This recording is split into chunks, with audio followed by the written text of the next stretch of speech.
എന്തുകൊണ്ടാണ് ഇത്രയും കാലം പല ഫണ്ടുകളും മുടങ്ങുകയും ഈ സർക്കാർ പലയിടത്തും അൺപോപ്പുലർ ആവുകയും ചെയ്തത്? എന്തുകൊണ്ടാണ്? മോദി പലയിടത്തും പൈസ നല്ലപോലെ പിടിച്ചു.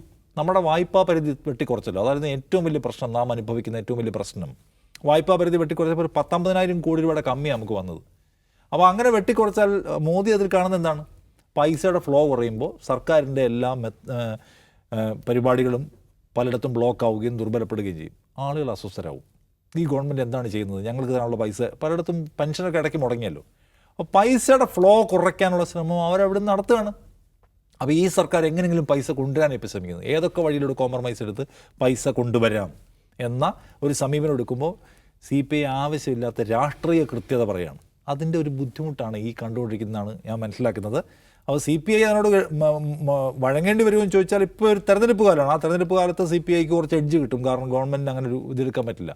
പിന്നെ അതിനകത്ത് ഇവർക്ക് സ്ട്രാറ്റജിക്കായ അബദ്ധം പറ്റിയത് CPIയെ കൺവിൻസ് ചെയ്യാതെ ഇവർ ഒറ്റയ്ക്ക് പോയി ഒപ്പിട്ടു. ശിവൻകുട്ടി പോലും അറിഞ്ഞിട്ടുണ്ടോ എന്ന് എനിക്ക് സംശയമാണ് ഒപ്പിട്ട കാര്യം. കാരണം ഈ പദ്ധതി ഒപ്പിട്ടതിൻ്റെ പിറ്റേന്നാണ് ചിന്തയിലെ ശിവൻകുട്ടിയുടെ ലേഖനം പ്രസിദ്ധീകരിക്കുന്നത് PM ശ്രീ അപകടകരമാണെന്ന്. അപ്പോൾ ആ ശിവൻകുട്ടി ഈ ചിന്തയ്ക്ക് അഭിമുഖം കൊടുത്ത് വന്നിരിക്കുകയാണ്. വേറെ ഉദ്യോഗസ്ഥൻ പോയി ഒപ്പിടുകയും ചെയ്തു.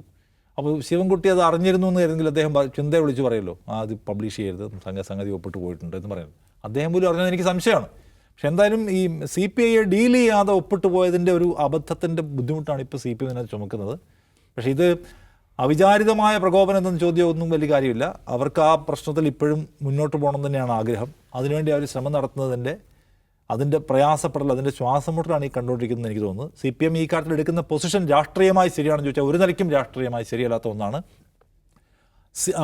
RSSൻ്റെ സാംസ്കാരിക ദേശീയ അല്ലെങ്കിൽ ഇൻവേഷൻ പ്രോജക്റ്റുകളിൽ ഒപ്പിട്ടിട്ടില്ല എങ്കിൽ നമുക്ക് അർഹമായ ഭരണഘടനാപരമായ അവകാശങ്ങൾ വേറെയും തരില്ല എന്ന് വരുമ്പോൾ ശരി എല്ലാത്തിലേക്കും ഞങ്ങൾ ഒപ്പിട്ട് കളയാം എന്നൊരു വർത്തമാനം അല്ല CPMൻ്റെ നേതാവ് പറയേണ്ടത്, CPMൻ്റെ അല്ലെങ്കിൽ LDFൻ്റെ ഒരു മന്ത്രിയും ഒരു സർക്കാരും പറയേണ്ടത്.